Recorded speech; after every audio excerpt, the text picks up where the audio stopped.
Hello listeners and welcome to Team 1's recording of this week's West Lothian Boomerang, your talking newspaper. Our engineer tonight is Ray and the readers are myself, Wendy. Myself, Linda. And I'm George. The articles are taken with permission from this week's issue of the West Lothian Courier dated the 5th of February 2026. And the lead story is Mum helps with her own C-section.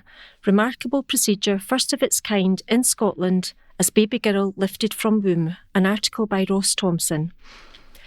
A West Lothian mum has told how she lifted her baby from her womb during a caesarean section in a remarkable procedure thought to be the first of its kind in Scotland. University lecturer Dr. Leila El Alti described the moment she pulled her baby from her abdomen and onto her chest for immediate skin-to-skin bonding as the most magical experience of my life. Leila, 39, said, "I'd recommend it to any woman who feels they would benefit from having such an active and empowering role in giving birth by C-section. I felt euphoric for weeks after Aurora was born in March. And my joy was not just for myself. My having done this successfully has hopefully opened the door for other women to also have this wonderful experience as a valid birth option. I was anxious to have a maternal assisted procedure to give me a vital sense of difference, empowerment and control because the caesarean births of my first two children were highly traumatic." And the full story continues. Mother is delighted with NHS care after self-aided C-section. Leila hailing the benefits of rare method of giving birth. A West Lothian mum has told how she lifted her baby from her womb during a caesarean section in a remarkable procedure thought to be the first of its kind in Scotland. NHS Lanarkshire staff arranged for university lecturer Dr. Leila El Alti to give birth to daughter Aurora by maternal assisted C-section, which involves the mother effectively becoming part of the operating theatre team at University Hospital Wishaw. Leila appeared at a meeting of the board of NHS Lanarkshire to speak about her remarkable experience. She described the moment she pulled her baby from her abdomen and onto her chest for immediate skin-to-skin bonding as the most magical experience of my life. Leila praised Wishaw Hospital staff for agreeing to take on the challenge of the novel procedure, which saw her scrubbing her hands and forearms along with the doctors, nurses and midwives, and wearing a surgical gown and gloves to prevent infection as she helped to birth 7 pounds 9 ounces Aurora. Speaking after the board meeting, Leila, 39, who lives in West Lothian, said, "I'd recommend it to any woman who feels they would benefit from having such an active and empowering role in giving birth by C-section. I felt euphoric for weeks after Aurora was born in March, and my joy was not just for myself. My having done this successfully has hopefully opened the door for other women to also have this wonderful experience as a valid birth option. I was anxious to have a maternal assisted procedure to give me a vital sense of difference, empowerment and control, because the caesarean births of my first two children were highly traumatic. I was prepared to go anywhere in the UK. Leila discovered that NHS Lanarkshire already had a policy for gentle method C-sections. They don't involve mum's assistance, but include a holistic birth experience with a slower delivery, the woman seeing the birth and immediate skin-to-skin contact. Leila saw that option as a backup while she discussed the possibility of a maternal-assisted caesarean with the NHS Lanarkshire clinicians. She explained, "I did a lot of work and research, and through social media I found a woman in England who'd given birth the maternal-assisted way. I put her midwife in touch with the NHS Lanarkshire team, which helped them gain confidence and understanding of the procedure. Because she wanted to be involved in the decision-making process, Leila also sent a heartfelt audio recording to the team, outlining why she needed the procedure and other steps alongside it to avoid being re-traumatised following the births of her first daughter, now aged 7, and her son, who's 2. Originally from Lebanon, Leila worked there as a registered nurse in intensive care and palliative care, then moved to study in Sweden where she met her husband before they moved to the UK 3 years ago. Layla, a lecturer at Edinburgh Napier University, said, "I became pregnant for the first time when I was in Sweden. I was completing a PhD in healthcare ethics, so I was already writing about issues like consent, shared decision-making and the importance of care that's centred on a person's individual needs. My pregnancy with my first child was very difficult and I was depressed and in great pain throughout. I asked the Swedish hospital staff for a C-section but was denied that option and was coerced to have a very traumatic induction. When that didn't work, the clinicians relented and I had a caesarean, but what happened before and after it was horrendous. There was no proper attempt to explain what they were doing to my body or to genuinely get my consent for anything, including intimate examinations and very painful procedures." Layla said she should have received personal-centred care, but instead suffered what is referred to as obstetric violence, a term that can include the disregard of a pregnant woman's needs and pain, denial of care, invasive practices, forced medical intervention and dehumanising treatment. Layla said that she was diagnosed with post-traumatic stress disorder, PTSD, after her first daughter's birth and waited over 5 years to have her son, by which time she'd moved to the UK. She explained the experience of giving birth for a second time only added to her trauma, as there was resistance to elements of a birth plan developed to take account of her PTSD, such as her need to avoid particular intimate procedures and obtaining consent for interventions and care.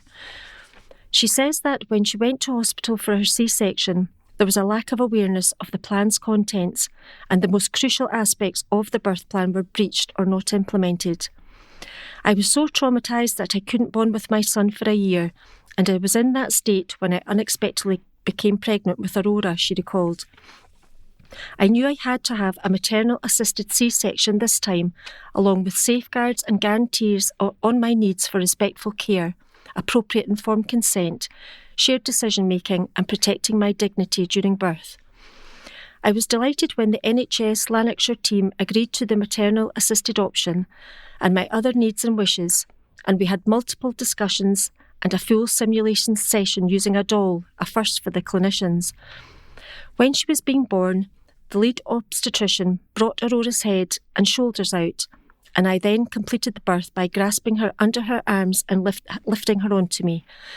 The team was also marvellous in accommodating a list of my requests, which included no announcement of the baby's gender, lights dimmed after I had lifted her, and a quiet moment to speak to Aurora so that my voice was the first one she heard. But I ended up uncontrollably sobbing with joy. I was also able to keep her on my chest to continue skin to skin as I was transferred from the operating theatre to the ward. My recovery was very easy compared to the previous C-sections. Aurora and I had no complications and we were able to go home the very next day. Aurora is a healthy and happy 10-month-old who is the light of our world. Trudy Marshall, NHS Lanarkshire Executive Nurse Director, said, "We're immensely proud of our maternity and obstetrics colleagues for the way they stepped out of their comfort zone to offer Layla the opportunity to give birth in the way she needed. It's a fantastic example of what we strive to provide, care that's person-centred and trauma-informed." Feral youths terrorise OAPs in their own home. An article by Jacob Farr. An elderly West Lothian couple have been left shaken and frightened after a gang of feral youths allegedly pelted their home with stones. Kazia from Howden, 56, said she and her 71-year-old husband were terrified when a group of young people were seen hurling stones at their windows on Sunday evening. She shared footage of the incident with Edinburgh Live, showing the youths repeatedly striking the property. Thankfully, no windows were smashed, but the ordeal left the couple fearful in their own home. Kazia revealed both she and her husband suffer from serious health conditions and say they simply want to be left in peace. The attack, which took place around 7:30 p.m. on Sunday, February 1st, was so loud that Kazia initially feared there had been a gas explosion. She said, "The noise was unbelievable. Even with my headphones on, I could hear the bangs. We were genuinely scared it was a gas explosion or something terrible." Kazia explained that her husband, who has already suffered 2 heart attacks, was left deeply distressed by the incident. He has a cardioverter fitted and is awaiting further surgery due to other health complications. She added, "I've already had a stroke and my partner has been through so much. He hasn't slept properly since October and this really frightened him. We both need peace, at least in our own home." Despite the ordeal, the couple chose not to contact police as no damage was caused. "I didn't report it because they didn't break the windows, thankfully," Kazia said. "But the fear it caused was real. These children don't realise a tragedy could happen." Kazia said she shared the footage not for publicity, but in the hope parents would take responsibility. "I don't want any more trouble. Maybe by seeing this, parents will realise what their children are doing and take care of the issues," she said. She also expressed concern for other vulnerable residents in the area. "There are many elderly neighbours here, people with heart disease and cancer. It's hard for me to understand what's going on in these children's heads." Police were not contacted, with Kazia adding, "I don't believe the police will help and I don't have the time. We've already been through enough." Council's home plan approved. An article by Stuart Somerville. West Lothian is to explore the use of modular house construction in a bid to speed up moving families out of temporary accommodation and bed and breakfasts. Conservative Angela Dorn-Timpson motion was passed at a meeting of full council after an attempted Labour amendment was withdrawn within minutes of being lodged. Tory group leader Damien Dorn-Timpson berated Labour, saying the amendment actions are identical to the actions in the motion. Maybe Labour has crossed a T at a slightly different angle or put an extra dot on an I. "Let's not play games," he urged the meeting. Provost Cathy Muldoon had reminded councillors of new rules to form composite motions in the weeks before meetings or in the half hour immediately before the meetings. Angela Dorn-Timpson said her motion was deeply personal and long overdue. She added, "Back in November 2022, I submitted a motion to West Lothian Council calling on them to explore modular and container housing as a solution to our growing housing crisis. At the time, we set up a small working group and we held one meeting. The costs and delivery times were similar to traditional building. Since then, the situation has worsened in West Lothian. We currently have 646 in temporary accommodation at 185 in bed and breakfasts. Many of the youth are children and families waiting for secure homes. West Lothian currently ranks 4th highest in Scotland behind Glasgow, Edinburgh and Fife with the number of people in temporary housing." Councillor Dorn-Timpson said, "Families are living in uncertainty. It's not just a statistic, it's about life held in limbo. Modular housing offers a practical solution to deliver. Councils in Manchester, Liverpool, Fife and elsewhere have successfully used modular housing to provide affordable, high-quality housing in months rather than in years. Modular and modern houses are energy efficient, sustainable and built to last, meeting high environmental standards." She added the Scottish Government has committed over £1 billion. West Lothian Council must be proactive. It is about leadership. It's about making a tangible difference to people's lives. Councillor Damien Dorn-Timpson said the promised funding from the Scottish Government was extremely welcome and reminded councillors that all in the chamber had dealt with issues of housing from constituents. He said, "Modular housing can work and it does have its place. The motion is not being critical of the hard work of our outstretched housing team, quite the opposite. It's making sure that as councillors we know that every avenue is being explored. It will get people out of temporary accommodation. Please support it. The Conservative motion called on the Council to write to the Scottish Government to urge that modular housing is prioritised within national affordable housing and homelessness strategies and to provide dedicated funding. Writing to the Housing Minister to request a meeting to discuss West Lothian's need and opportunities for accelerated modular delivery, and write to the Housing Minister and local MSPs setting out West Lothian's proactive approach and seeking urgent national support. Labour's amendment highlighted that the Council is currently delivering a modular housing development at Ammonvale Crescent in Livingston consisting of 48 1, 2 and 3 bed houses. It added, this support was progressed via the modular route as a pilot project to establish any benefits and potential risks of this model of new house building delivery before embarking on future projects of this nature. The project at Ammonvale is due for completion in summer 2026, and it would be appropriate at that time to review the modular delivery model for permanent housing. And the article is accompanied by a picture of people who are involved in constructing houses, standing in front of a huge digger, looking very much at work. I've got rough idea how to raise cash for charity. Dad of 3 and £1 million challenge for new facility. A recovering addict will spend 6 months sleeping rough to help raise £1 million for a new recovery facility. Richie Ronquero from Edinburgh hopes to raise the funds to build a residential facility in West Lothian. The dad of 3 will sleep rough in 26 cities over 6 months, with locations chosen by followers on social media.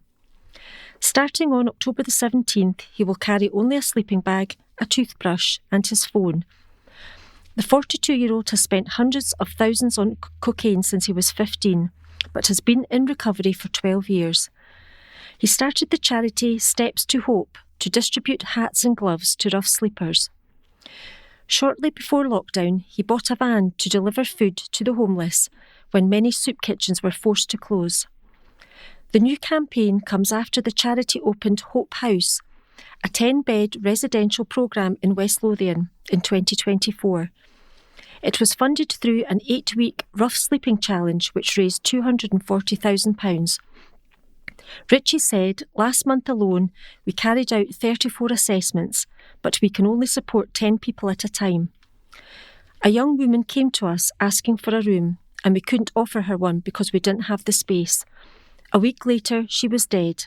I don't ever want that to happen again. It was horrendous last time, and this challenge is 3 times longer. But the cause is more important than me. We need to be able to help more people.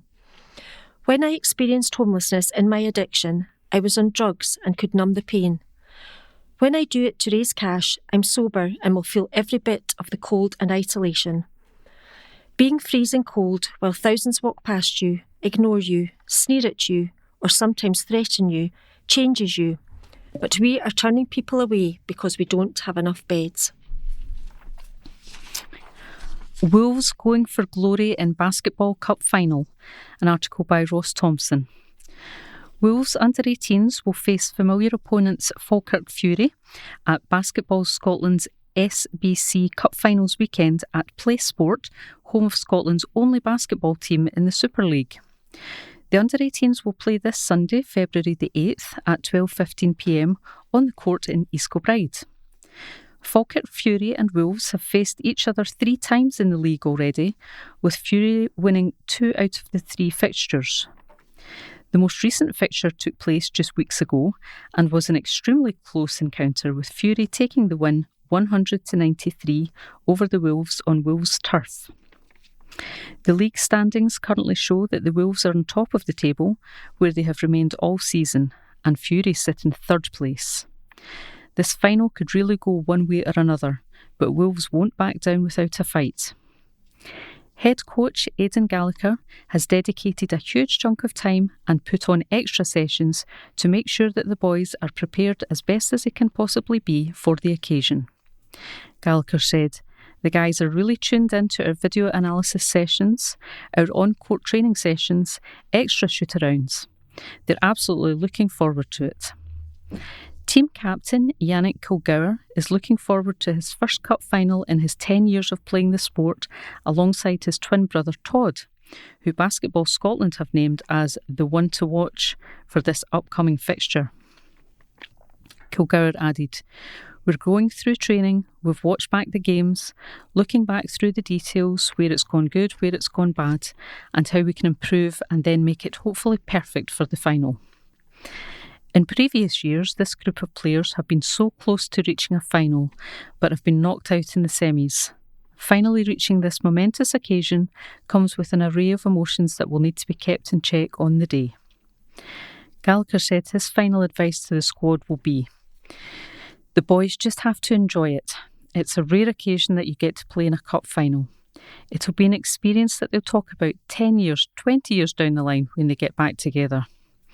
The crowd is set to be one of the biggest the under-18s will have ever played in front of.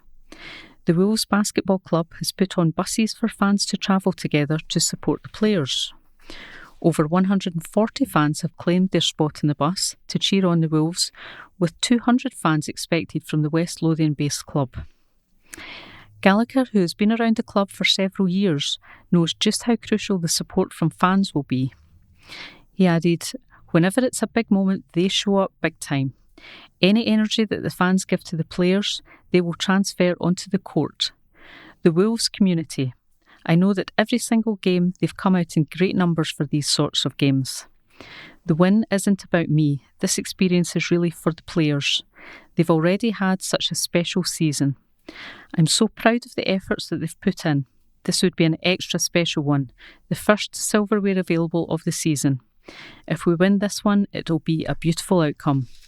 And there's a fantastic photo showing the under-18s team, and they're in their kit, which is shorts down to the knees and a kind of sleeveless vest, and that's all in a light colour, sort of white or cream colour, and then with dark piping round the edges, and the words Wolves in dark across the chest with the number that they play in. New rules to tackle litter louts on streets, with a subheading of New Standards to Clamp Down on Antisocial Behaviour. And this article is by Stuart Somerville. New rules have been drawn up as part of a wider tightening up of regulations in a bid to legislate against litter louts and those who don't clean up after their dog. The new service standard promises more partnership with the public and, where necessary, greater enforcement to deter what is now widely recognised as antisocial behaviour by a minority. Councillors on the Environmental and Sustainability PDSP welcome proposed rules which include encouraging the public to report dog fouling, black spots and persistent offenders. Those who allow their dogs to foul face the fixed penalty notice of £80. The proposal details, while dedicated patrols focus solely on dog fouling are not currently in place, officers will respond to intelligence-led reports by adjusting existing patrol routes when resources allow. Patrols are prioritised in areas with high levels of complaints or repeated offences. The Council relies on the support of the public to identify persistent offenders and problem areas. Reports should be as detailed as possible to assist in enforcement, ideally including times, descriptions and any available evidence. Councillor Alison Adamson welcomed the plan and its encouragement to report persistent offenders. I would say it's encouraging to know that there are people who will use this information, and hopefully the culprits will be found. A fixed penalty notice of £80 will make them think twice. Can we do more to publicise this? Because it's absolutely imperative we get the message out there. Ms Mungle detailed the wider proposal set to go before the Council's executive.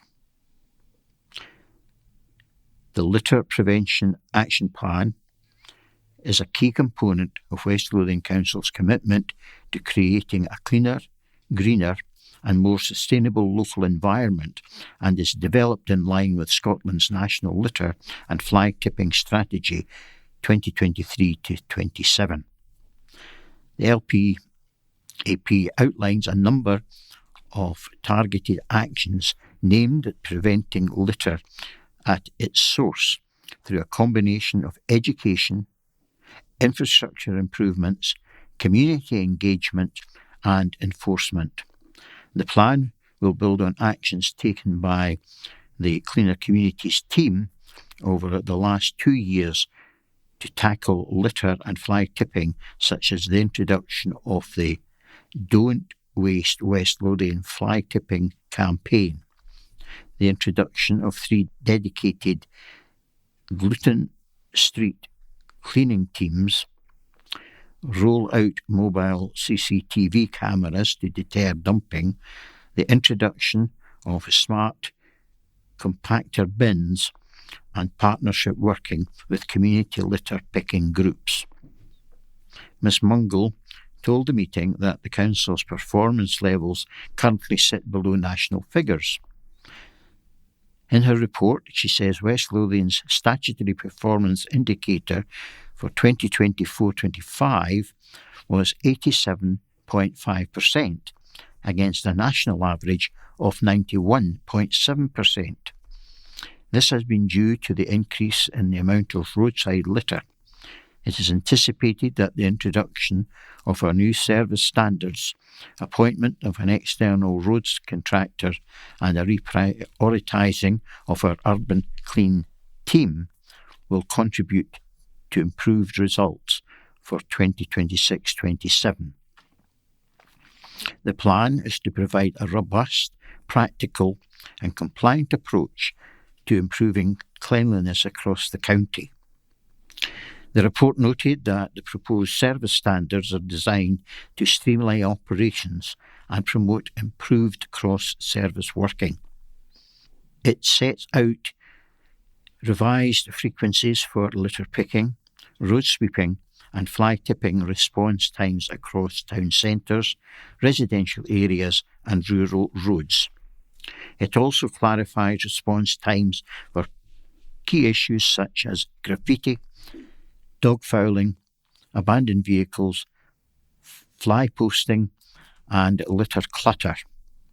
Importantly, these standards balance public expectations with the operational capacity of the service and available resources.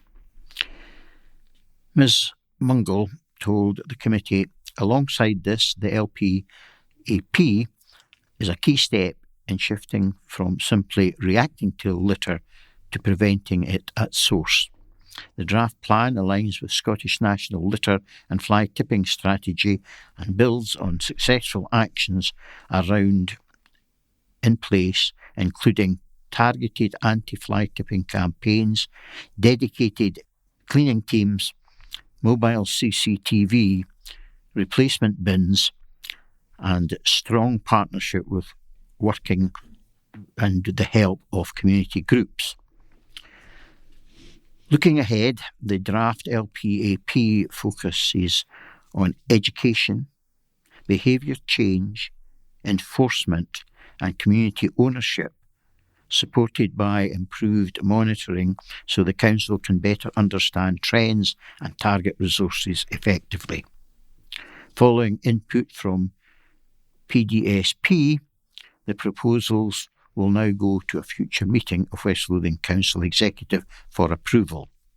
Councillor Susan Mannion said, "I just want to give thanks to the voluntary organisations involved. There are a whole range of groups and individual communities who are participating. They need to be recognised. It is something we all have responsibility for. Councillor Adamson said, most people want to see enforcement. They want to see the bad people being punished and putting that message out there that we are, as a community, not willing to tolerate litter or dog mess. Hopefully, we'll have an end to this. I'll chuck it wherever I feel like attitude. Chairing the meeting, Councillor Tom Conn said, I think from the public's point of view, this has to be welcomed. I think it's important that the public have confidence in the council dealing with issues that have at times been a bugbear. Quad bikes driven. 2 people have been charged after an off-road quad bike was ridden in a dangerous manner in a West Lothian village. The duo were charged with a number of traffic offences in Falthouse. Police Scotland officers report receiving several reports of incidents of such vehicles being driven dangerously or antisocially in the region. They added these often occur in residential streets as well as rural areas. The force shared an appeal to the public to inform them of incidents occurring and share details to assist in identifying riders. A post on social media read, 2 riders of an off-road quad have recently been charged with several traffic offences riding the vehicle in the area of Falthouse. We continue to appeal to members of the public to provide information about user of vehicles on the road and off-road, on registered and unregistered vehicles in an antisocial manner. We can appreciate that certain users of these vehicles drive in a dangerous manner, not only in rural areas, but also through the residential streets, paths and canals across West Lothian.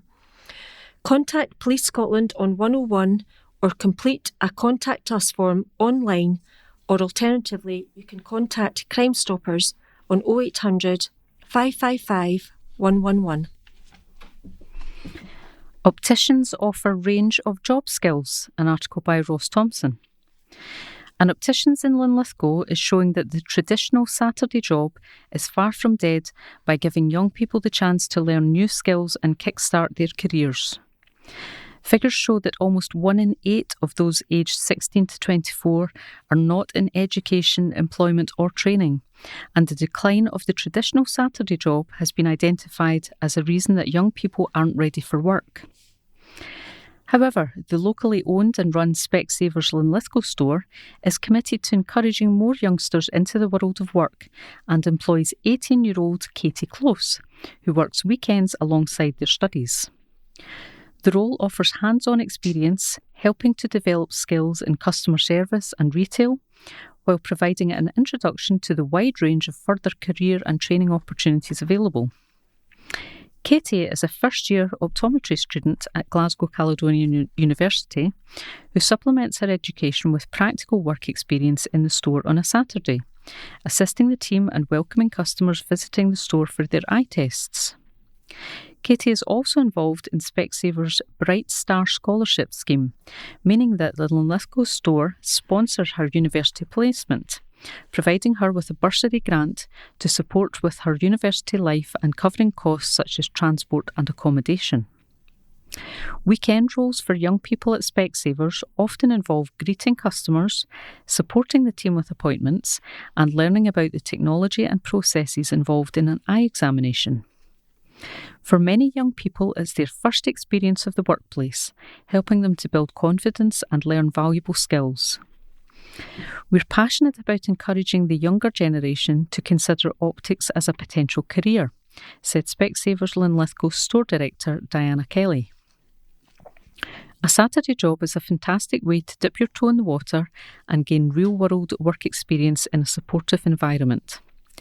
It's not just about earning extra money, it's about learning to work as part of a team and developing communication and customer service skills that will stay with you for life. Specsavers offers a wide range of career paths, from retail and customer service to clinical roles in optics. With ongoing training and development opportunities, the stores are committed to investing in their teams and helping people progress. To book an eye test during the winter months, call 01506 534484 or visit specsavers.co.uk/stores/Linlithgow. Charities able to claim cash from building coffers. An article by Ross Thompson. West Lothian charitable organisations have been invited to apply for a share of a housebuilders community fund. Barrett and David Wilson Homes have launched a £63,000 community fund to promote healthy, active lifestyles across Scotland. As Scotland kicks off a landmark year of sport, charitable organisations across West Lothian are invited to apply for a share of a £63,000 fund from Barrett and David Wilson Homes. The newly launched 2026 Community Fund will support groups which promote healthy and active lifestyles with funding of £1,500 provided to each organisation. Part of the UK's leading house builder, Barrett Redrow Barrett and David Wilson Homes Scotland, has launched its 2026 Community Fund with a yearly focus on supporting healthy, active communities and delivering lasting, positive impact in the areas where they build new homes.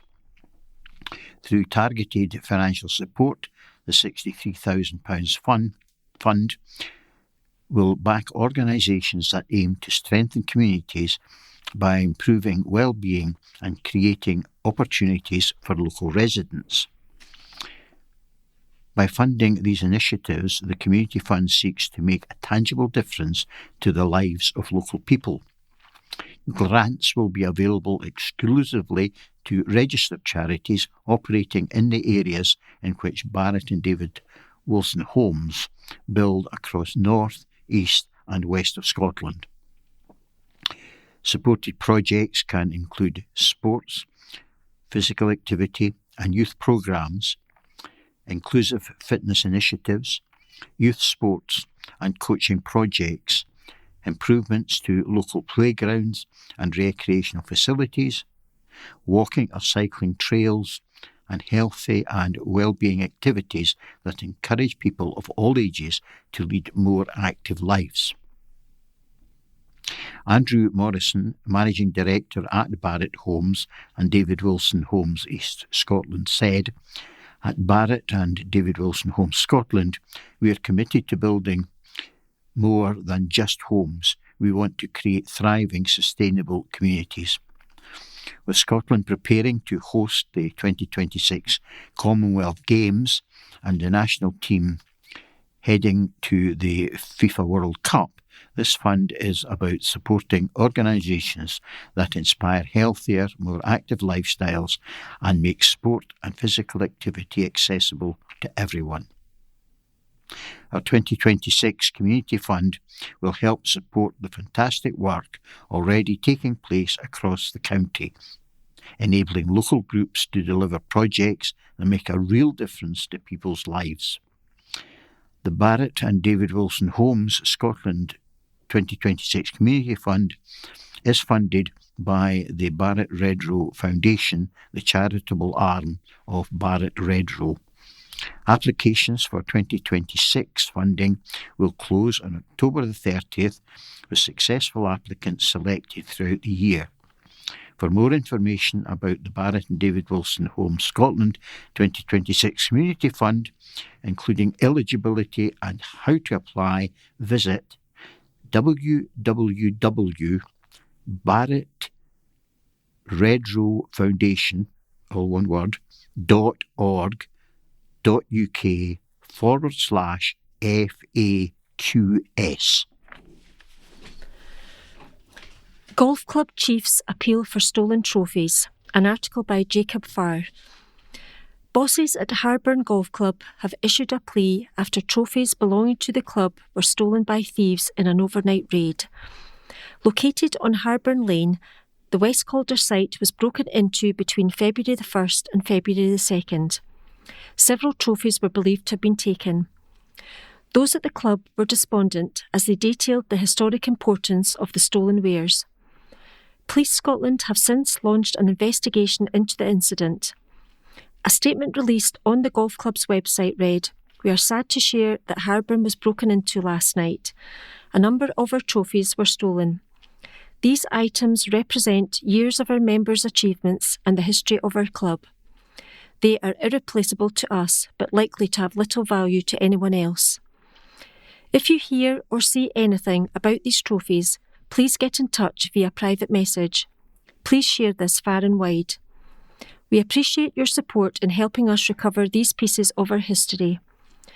Police Scotland West Lothian shared on their Facebook, "Unfortunately, Harburn Golf Club, Harburn Lane, West Calder, was the victim of a break-in between February the 1st and 2nd, and many of their trophies were stolen. These items hold a huge sentimental value to the members and part of the club history. If you have any information, no matter how small, please contact Police Scotland or report through Crime Stoppers on 0800 555 111. Bulky uplift service to be evaluated, an article by Stuart Somerville. West Lothian Council is to review its bulky uplift service after an SNP councillor made a second plea to tackle waste piling up in gardens. Maria Macaulay first brought a motion to explore practical solutions, such as free uplifts for those in hardship, to waste management 10 months ago. This time she won backing without opposition to a study of a problem that has not gone away. Councillor Macaulay told a meeting of the full council, "Residents across West Lothian are increasingly concerned about bulky waste piling up in gardens and communal areas.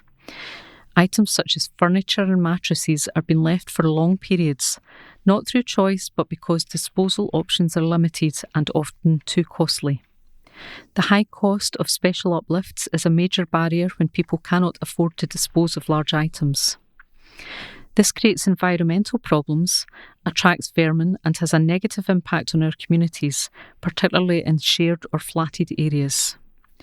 Stressing that it was not just about appearances, Councillor Macaulay added, "Waste build-up causes real public health and environmental risk, and ignoring it only leads to bigger problems and greater costs over time.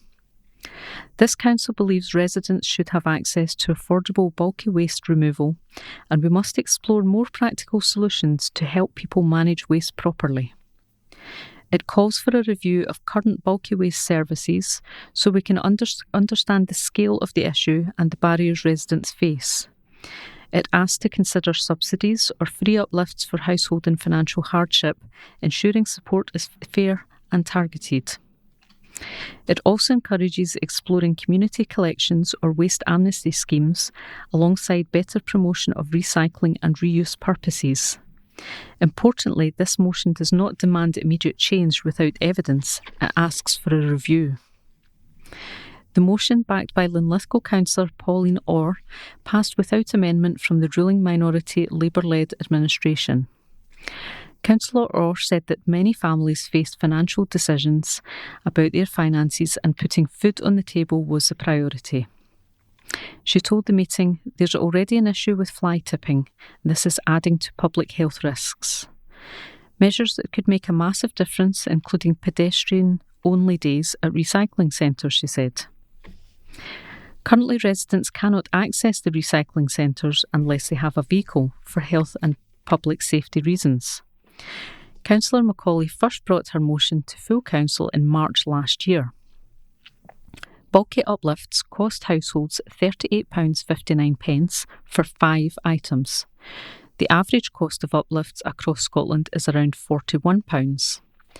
Many councils used to offer one free uplift a year, but that was an early casualty as council budgets began to squeeze. Last year's rejection came after Councillor Tom Conn, who leads the Environment and Sustainability PDSP, argued that the service was actually being subsidised because disposal costs were far higher. Addressing full council last year, Councillor Conn said it will cost the council £240,000 to operate a bulky uplift service, and by comparison, income from bulky uplifts is approximately £135,000 a year.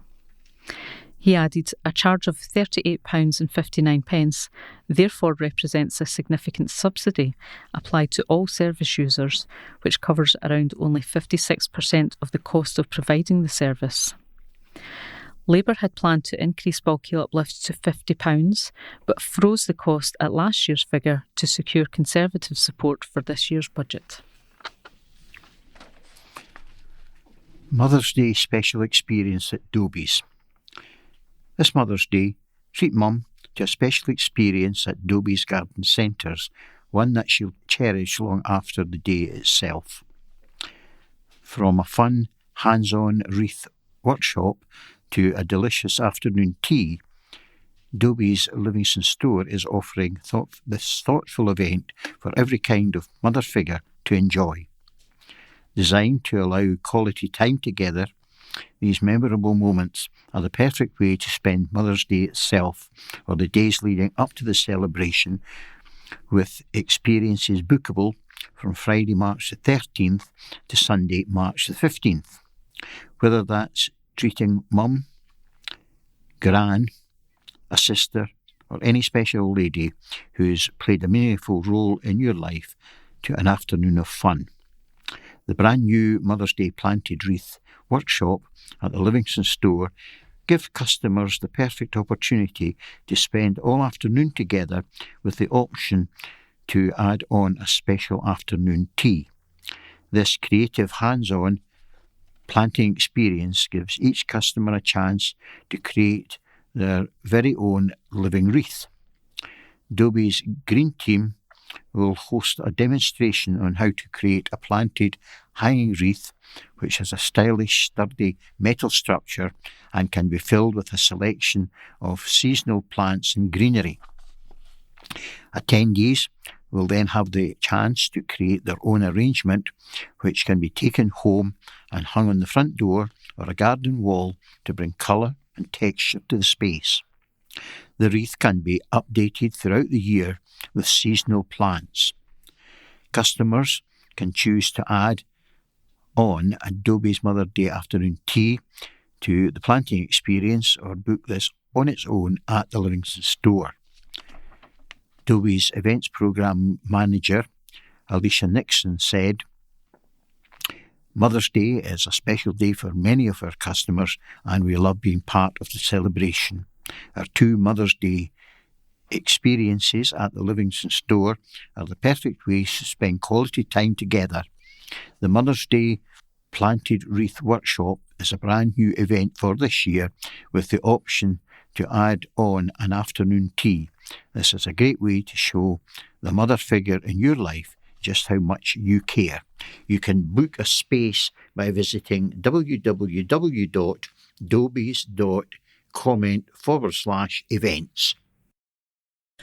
And now we have the intimations, and this week there are two deaths. Alison Hastie on the 30th of January 2026, and after a short illness. Alison, viola player with Scottish Opera, teacher and lifelong musician, beloved wife of Alan and a much-loved mum of Erica, Yvonne and Viv, also a dear daughter of Frida and the late Eric, and a loving sister who will be sadly missed by all the family. For funeral details, please contact Thomas Cuthell and Sons on 01324 875 107 or visit www.thomascuthelandsons.co.uk. Those attending the funeral should dress as they feel comfortable. Family flowers only, as there will be a retiral offering for those wishing to make a donation. Hugh Robertson. It is with heavy hearts that we announce the passing of Hugh on January 21st, 2026, aged 70. A much-loved father, grandfather, brother and friend. Known for his kindness, generosity and joyful disposition, he leaves behind a legacy of love and cherished memories. A funeral service to honour his life will take place on February the 12th, 2026 at 10 a.m. at East Calder Church, followed by his burial at Amondale Cemetery at 11 a.m. We welcome all who loved him to join us as we say our final goodbyes. And now we'll continue with the local news. Tickets on sale for this year's biggest party. An article by Ross Thompson. Party at the Palace has announced the first phase of its lineup for this summer's festival. Organisers have confirmed 2 days of live music and comedy on August the 8th and 9th as the event returns home to the Peel in the heart of Linlithgow beside the Palace, where it first began in 2014. This year's headliners include Pete and Diesel, Skerryvore, Cast and the Bluebells, leading a lineup that brings together household names, emerging artists and local talent across the weekend. The festival's return to the Peel has been warmly welcomed, bringing Party at the Palace back to its original home beside Linlithgow Palace. With a daily capacity of 5,000, the site offers a more intimate experience while retaining the relaxed, family-friendly atmosphere that sits at the heart of the event. Saturday, August the 8th is topped by Pete and Diesel and Cast, with further performances from UK Foo Fighters, Rhiann Downey, Sandy Tom, Definitely Oasis, Mac Nagala, Perception, Blood Sugar, Emily Evans, Liv Dawn, Roisin McCartney and Pork Pie. Sunday, August the 9th sees Skerryvore and the Bluebells play headline sets, alongside sets from Bay City Rollers, the Blow Monkeys, Colonel Mustard and the Dijon Five, Simple Minded, Deacon Blues, Flame, Freya Nicol, Jasmine Jett, Charlie Miller and Someone's Sons. Pete and Diesel arrive in Linlithgow following a landmark year, which included their biggest ever Glasgow headline show and a high-profile appearance during Edinburgh's Hogmanay celebrations. The Stornoway Trio are renowned for their high-energy live shows, blending folk, punk and rock with sharp, humorous storytelling rooted in island life. While Cast return with a catalogue of era-defining songs that helped shape British indie in the 1990s, led by John Power, the Liverpool band remain a formidable live act with a set packed with instantly recognisable classics.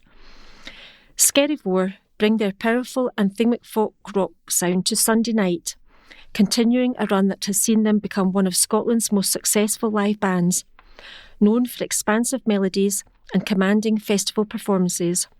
And the Bluebells complete the headline lineup with a set steeped in Scottish pop history.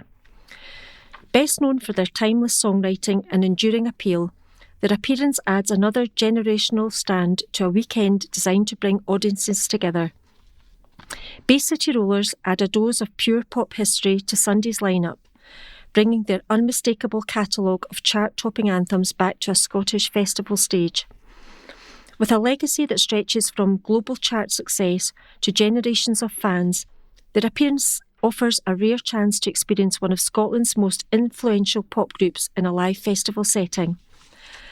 Sandy Tom brings her distinctive voice and songwriting to Party at the Palace, following a career that has included a UK #1 single and extensive live touring. Known for her direct, soulful delivery, her appearance adds another well-established and familiar name to Saturday's programme. The 2026 lineup also highlights the festival's ongoing commitments to championing new and local artists.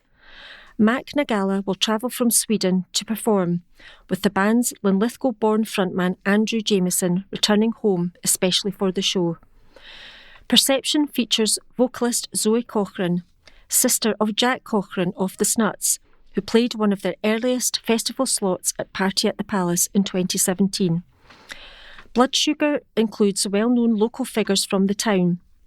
Emily Evans returns, having attended the festival every year since childhood, and Grangemouth's Jasmine Jett appears following her recent Green King National Band of the Bands win and Rolling Stone coverage.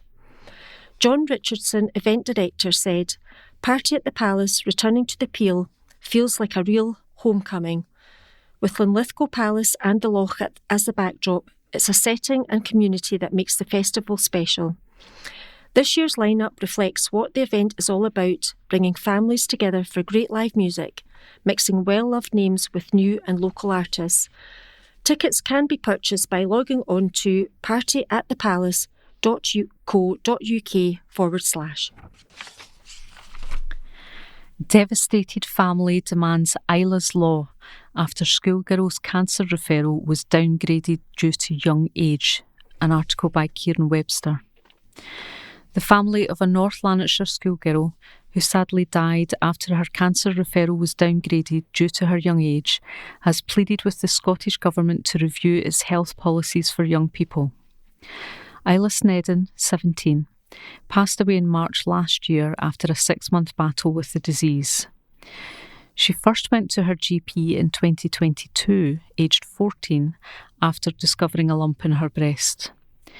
At the time, she was diagnosed with fibroedema, a non-cancerous lump that can often develop between the ages of 15 and 35. However, her symptoms continued and the lump grew.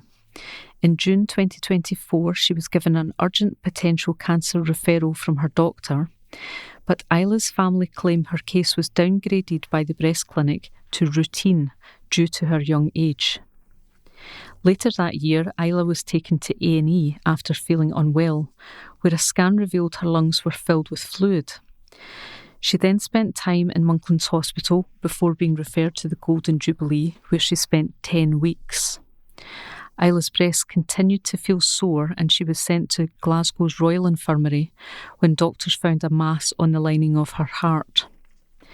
Medics there discovered a sarcoma, a fast-spreading form of cancer, and doctors told her parents, Mark and Michelle, that she had between 6 months and a year to live. Isla sadly passed away on Sunday, March the 2nd. Speaking to her sister title, Glasgow Live, her heartbroken father, Mark, said, "She was a wonderful girl, just lovely inside and out. She was just the best. She took everything in her strides. Nothing fazed her, even all the chemotherapy and being in the Golden Jubilee. It's horrible. She was meant to be going to her prom next week, and she had been looking forward to it. She had her prom dress and everything, and eventually we buried her in the dress. It's the hardest thing in the world. We're looking into a black hole now, and there doesn't seem to be any end to it." According to Healthcare Improvement Scotland, the country has a higher under-18s death rate than most others in Western Europe. It says around a quarter of deaths could be prevented. Isla's cousin Mary has launched a petition demanding that the Scottish Government impose a shift in the way children's medical conditions are approached in Scotland, with paediatric conditions given the same urgency and access as adults, especially when involving potential cancer diagnoses. The family are also campaigning for a formal review into paediatric diagnostic delays in Scotland to identify systemic failures and implement change. Mary's mum and Isla's aunt, Avril, said, "She was such a vibrant wee girl, beautiful inside and out. We were really happy with the treatment in the Golden Jubilee and the Beatson when we finally got the diagnosis. Her treatment was fabulous and they were really good with her. If Isla was an adult, she would have been seen quicker and been tested quicker than she was as a child. We call ourselves Isla's Army, and we're campaigning for the law to change so that every child is treated as if they were an adult and gets the same tests. If the lump had been removed, we feel as a family she'd still be here today. This is Isla's legacy. Hopefully it can help save other kids." A Scottish Government spokesperson said, "Our thoughts are with the family of Isla on their loss. The Scottish referral guidelines for suspected cancer have been developed to support primary care clinicians to identify those with symptoms suspicious of cancer and identify those who require urgent assessment by a specialist. These guidelines have recently been reviewed with input from clinicians and cancer charities to ensure they are evidence-based and help support early identification of cancer. To support this, a new primary care cancer education platform, Gateway C, was launched on April 30th, 2024 in NHS Scotland, supported by NHS Education for Scotland. Gateway C provides innovative and tailored information to support early cancer diagnosis efforts and enable effective decision-making. This free online platform is accessible to all primary care clinicians, including pharmacists, dentists and optometrists. You can view and sign the petition online via change.org/p/Isla's Law ends dangerous delays in paediatric care. The next article is headed up, Group's Mission to Help Families and Cut Waste Recognised by Community Partnership. And this is an article by Ross Thompson. The Centre Livingston announces its first community partnership of the year with Kidzeko, a social enterprise that supports families, strengthens communities and protects the planet. From pre-loved shopping to hands-on workshops, Kidzeko offers welcoming spaces where children and their parents can learn, play and grow together. Founded by Tracy Murdoch in 2010, the social enterprise has both its pre-loved shop and play cafe within the centre at Livingston and provides free workshops and events to help build skills and confidence, promote health and well-being, and reduce feelings of isolation.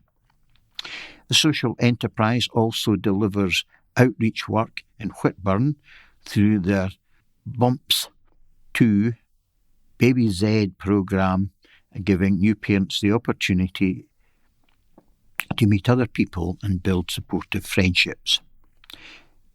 Kidzeko also promotes the benefits of donating unwanted items and encourages more sustainable shopping by highlighting how much waste can be saved in a circular economy and help reduce our environmental impact.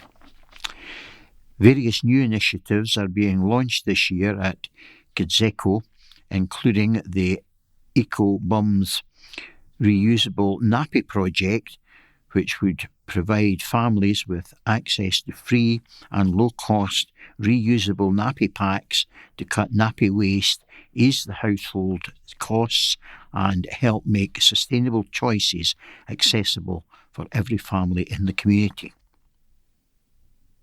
The family platform is also a new community project just about to be launched, which relies on the generous donations to help families at each stage of their journey by providing essential equipment, fun and educational classes and food packages. Details on the launch and how people can donate in the shop, cafe and online will be announced on their social media channels in the coming weeks. The Centre Livingston Support the Community Initiative was established over 10 years ago to help local charities and social enterprises to raise awareness of services and much needed funds. This year, the shopping centre will support 4 organisations who will all receive a £250 gift card, pop-up space for a weekend and marketing support. The Kidzeko pop-up will take place on March 28th and Sunday, March 29th, located next to Marks and Spencer's, where a team of volunteers will be on hand to give lots of information to shoppers about the pre-loved store, cafe, workshops and new projects. Patrick Robertsi, Centre Director at the Centre Livingston, said, "We are delighted to be supporting Kidzeko and look forward to their pop-up in the shopping centre at the end of March, which will give them a fantastic opportunity to raise even more awareness of the great work they are doing in the community." Tracy Murdoch, founder of Kidzeko, added, "We are so pleased to be chosen as the first community partner of the year at the Centre Livingston. This partnership will help us to reach even more families, raise awareness of our services and continue our mission to support parents, children and the planet. It will also allow us to highlight projects such as Eco Bums and the family platform, which will make a real difference to families in the community." And just above the article is a very nice picture where Tracy Murdoch from Kidzeko and Tess Sandberg, the marketing manager at the centre, are standing being photographed. Extra bus service is confirmed, an article by Ross Thompson. West Lothian commuters will benefit following confirmation of an increased bus service between Scotland's two biggest cities. Coach operator Scottish CityLink has increased the frequency of journeys on its Service 900 route between Edinburgh and Glasgow.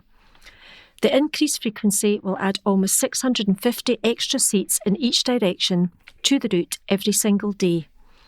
There are now up to 5 coaches operating per hour between Baillieston and Glasgow, and 8 coaches per hour between Harthill and Glasgow. CityLink's updated timetable on the Service 900 comes after the company introduced a £7 million fleet of 18 brand new Volvo 9700 vehicles to the route earlier this year. Scottish CityLink Managing Director Simone Walsh said, "Our Service 900 is one of the country's longest-standing coach routes and is the go-to service for thousands of customers travelling between Glasgow and Edinburgh, with great links to other locations along the route as well. This timetable update provides even more capacity on the route and means that at peak times, customers will have to wait a maximum of 12 minutes before the next service is due to depart. It's another example of how we are continuing to make improvements to our services for our customers. CityLink Service 900 operates up to every 12 minutes, 24 hours a day, and offers a day return from £10. The route operates between Glasgow Buchanan Bus Station and Edinburgh Bus Station, and also serves Corstorphine, Edinburgh Airport, Newbridge East, Livingston, Harthill Services, Maxim Park at Eurocentral and Baillieston. The 81-seat coaches boast reclining seats with 3-point seat belts and footrests. They also feature USB and USB-C charging points, fold-down tables and a camera mirror system. The upper deck includes a panoramic roof. Outlet's superb lineup, an unattributed article. Livingston Designer Outlet has unveiled plans for its spectacular lineup of Valentine's Day activations, kicking off on February the 6th. Taking place from February the 6th to 15th, there will be an array of activities taking place to celebrate a week of love at Livingston Designer Outlet. RuPaul's Drag Race star Sinead O'Connor will be at the centre to headline the celebrations. Sinead will be interacting with shoppers, handing out Prosecco and posing for pictures with visitors.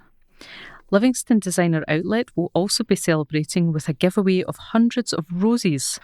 Come and claim yours from the Drag Race star as Sinead hands the flowers out for everyone to take away. A spectacular giant I Heart You will be installed at the outlet, featuring a white bench in front of the installation. Bring your loved ones to Livingston Designer Outlet and snap a fabulous photo right in front of the symbol of love. With all the on-site activations and discounts available at stores such as Lindt, Molton Brown, The Fragrance Shop and Ernest Jones, and 2 steaks and a bottle of wine for £59.95 at Cafe Bar 1962, Livingston Designer Outlet is not one to be missed this Valentine's Day. Michelle Whitelaw, Centre Director at Livingston Designer Outlet, said, "We're thrilled to be celebrating Valentine's Day with our loyal shoppers with a fantastic lineup of themed activations at Livingston Designer Outlet. With Sinead O'Connor visiting, the giant heart installation and a huge giveaway of roses, there is something for everyone to enjoy." Dave Delight after 30 years. Short article that hasn't been attributed to anyone, but it tells us that a warehouse operations manager based in West Lothian is celebrating an incredible milestone as he marks 3 decades with the popular retailer. Dave McKendry, 55, began his Aldi career in 1996 and took on roles at stores in Musselburgh, Dunfermline, Stirling, Falkirk and Polmont. In August 2017, Dave took on a new challenge as warehouse operations manager at the Bathgate Distribution Centre, a role he has now held for more than 9 years. Dave continued, The role was completely different to anything I had done before, and that's exactly why I snapped up the opportunity. Hard work has always been part of who I am, and this role really tapped into that. My management style has evolved too, and I have a real understanding of the right support that enables people to perform at their best. And a very happy-looking Dave is standing under the Aldi sign with his hands in the air and a huge smile on his face. Woman dead at property. Police are investigating after a woman was found dead at a house in West Lothian. Officers were called to a property in Calder Crescent, Armadale, at around 10:10 p.m. on Monday, January the 26th. Sadly, the 37-year-old was pronounced dead at the scene. Police were reportedly in attendance all night and into Tuesday morning. Images online showed 2 police cars stationed outside the home within the housing estate. Police say investigations are underway, but the circumstances surrounding her death are not believed to be suspicious. A report will be submitted to the Procurator Fiscal. A Police Scotland spokesperson said, around 10:10 p.m. on Monday the 26th of January 2026, we were called to a property in Calder Crescent, Armadale. A 37-year-old woman was pronounced dead at the scene. Inquiries are continuing, however, there are not believed to be any suspicious circumstances surrounding the death.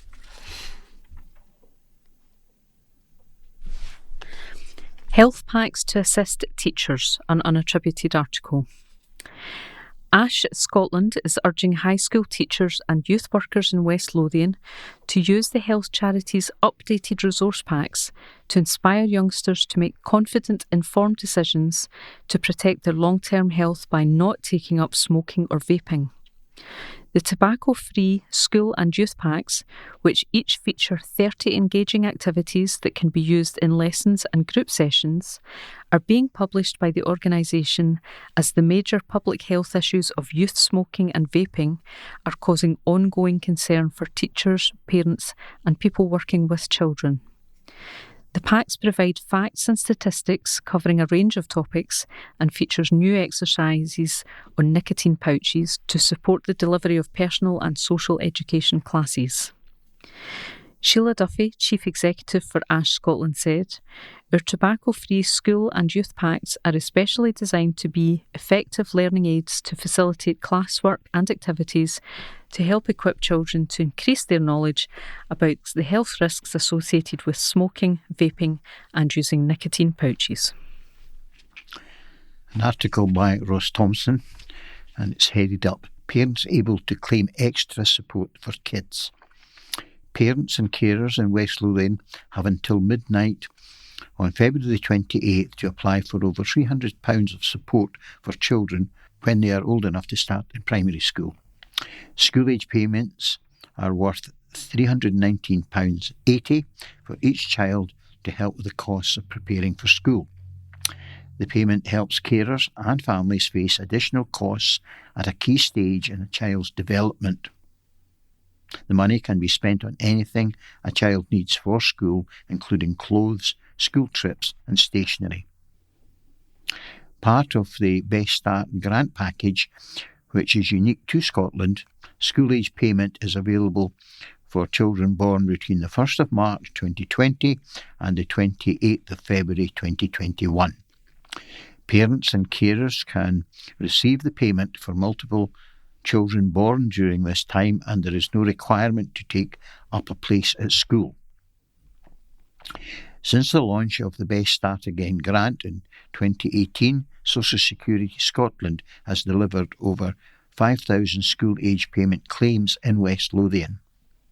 Cabinet Secretary for Social Justice, Shirley Ann Somerville, said, "Families and carers in West Lothian should not miss out on the support that they're entitled to, especially at such an important milestone in a child's life. School age payment helps ease the financial pressure of starting school while playing an important part in our mission to tackle child poverty. I strongly encourage parents and carers to check if they are eligible and apply before the February deadline to make sure that their child gets the best start possible. To apply for school age payment, visit https://www.mygov.scot/best-start-grant-how-to-apply. Community football clubs to benefit from bumper pitch funding. Another article by Ross Thompson. 2 West Lothian community football clubs will benefit from bumper UK government funding to improve their facilities. A total of 36 community projects across Scotland will be benefiting from new and upgraded grassroots sports facilities thanks to the Multi-Sport Grassroots Facilities Programme. This includes £141,422 towards an artificial grass pitch upgrade for Blackburn United Community Sports Hub and £242,360 towards an artificial grass pitch upgrade for Murison United Community Football Club. Scotland Office Minister Kirsty McNeill said, "Scotland is a nation passionate about sports, and it's great to see how in the year that our men's team returns to the Football World Cup, UK government investment is benefiting local communities through new and upgraded sporting facilities at the likes of East Kilbride United.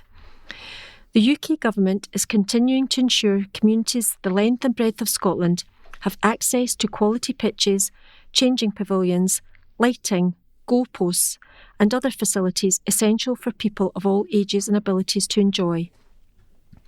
Grassroots sports are at the heart of Scotland's communities, and the UK government is committed to helping local clubs and the health and well-being of those who use them flourish.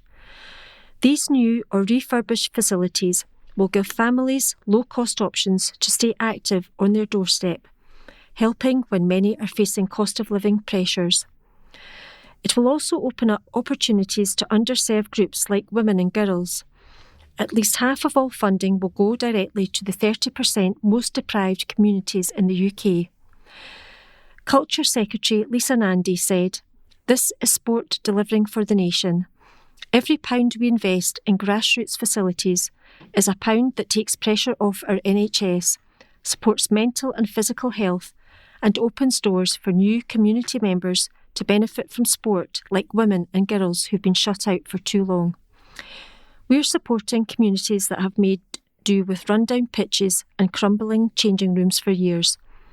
This government is turning that around, building the facilities that get people active, bring communities together and nurture the next generation of sporting talent." Scottish FA President Mike Mulroney added, "We are grateful to the Department of Culture, Media and Sport and partners for their continued support. This latest funding announcement will enable us to further invest in the infrastructure of our national sport, which I have made my number one priority as President. It will allow us to reinforce the power of football by increasing participation among all ages and abilities and improving health and well-being as a result.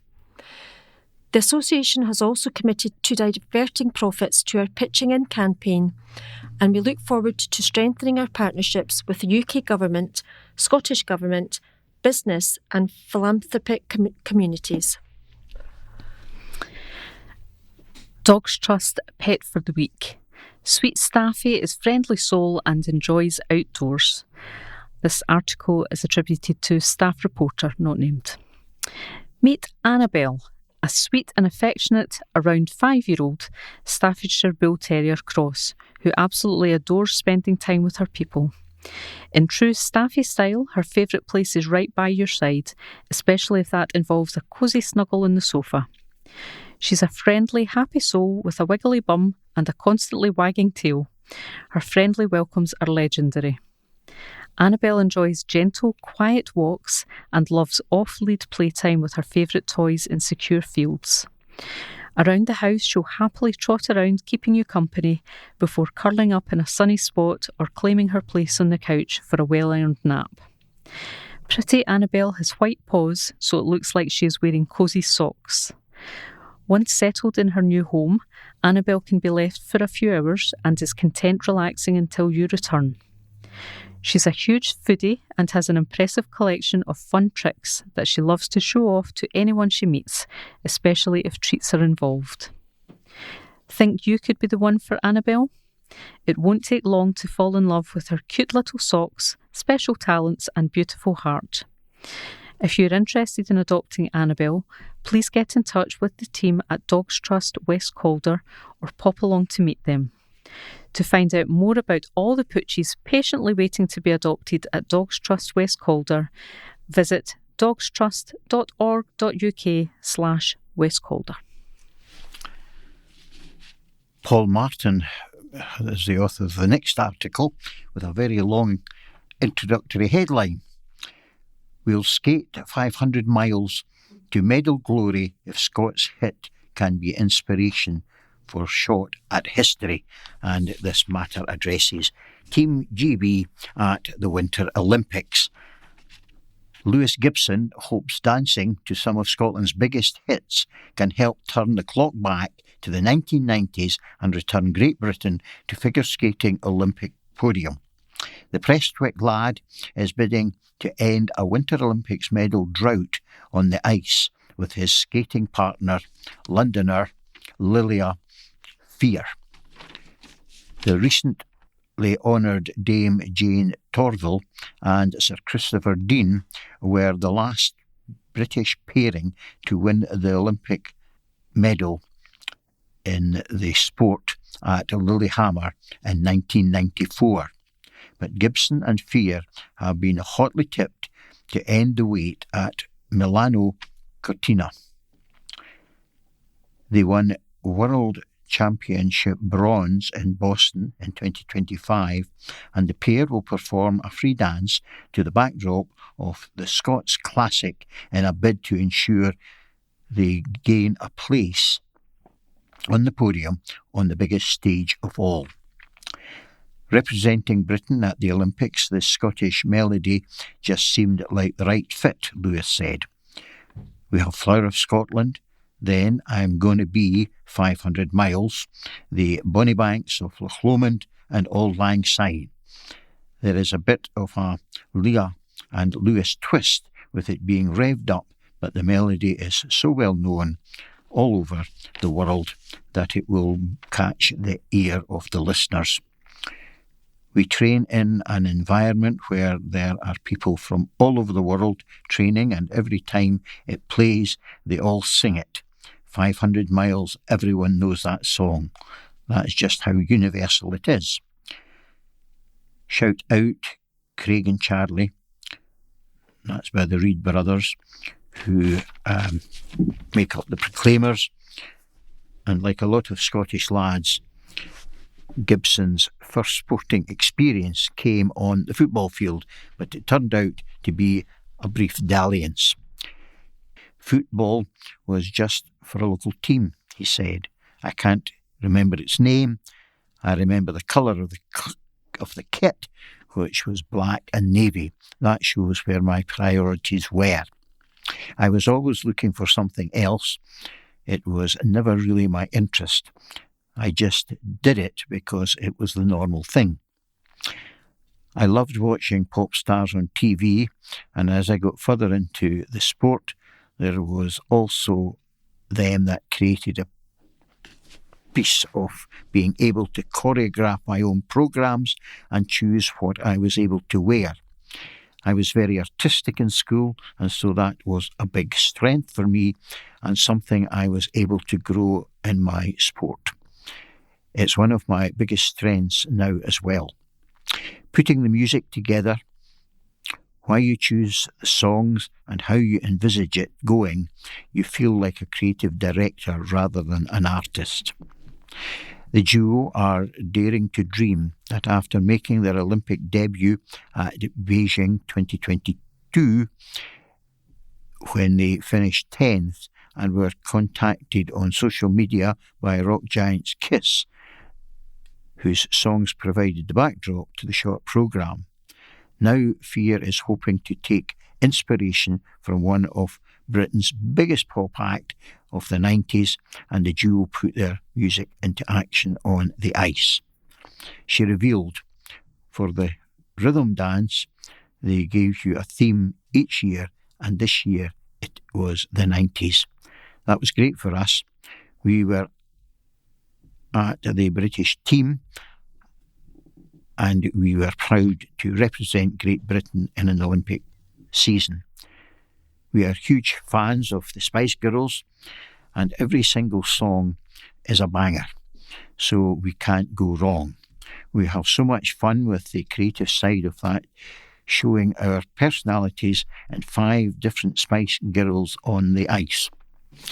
They inspired us enormously, and getting to portray all that they represent on the Olympic ice, the empowerment just began to give us a passion about this, and it impacted greatly with us. It would be amazing if they supported in any way. Fear and Gibson are Britain's most decorated ice dance pairing of all time, ending last year by claiming their 8th national title as well as a 2nd consecutive bronze at the prestigious ISU Grand Prix final. Such results have ramped up expectations ahead of the main event, but Fear is not getting ahead of herself. It's a huge compliment for people to say that we'll get a medal, and I too believe in us in that way, said Fear, who also described herself as weirdly good at javelin. When asked what sport she would compete in if not for figure skating, it's an honour to hear, but we also just stay focused on what we need to do and keep the excitement and stay a little more neutral in our approach. We need to just focus on our job and also having the most fun out there. It's always a big source of motivation having the Olympics on the horizon. It means a lot to the both of us, and we don't take it lightly. That fuels us every day, but it's also a reminder to stay present and do the work each day. We want to make the most of those opportunities, and we're really passionate about getting people involved in this sport and continuing this British ice dance legacy. Gibson, who earmarks Tom Daley as an Olympic role model, is embracing the pressure that has come with their eye-catching results, and knows finishing on the podium would be a perfect way to mark the 10th anniversary of his pairing with Fear. The support we have and our results, of course, bring a bit of pressure, but at the same time it is amazing. It has been a crazy 10 years with Leah. Of course, we started off with goals, but being able to smash them and be where we are is just wild. We always want more. We really wanted to focus on our growth throughout the year and notice our improvements and things we still need to work on. It's about keeping that moving along ahead of a really exciting Olympics. And the article is beside a picture of both of the folks in the championship with Team GB looking very happy and optimistic. And that now brings us to the end of this week's recording of the latest edition of the West Lothian Courier.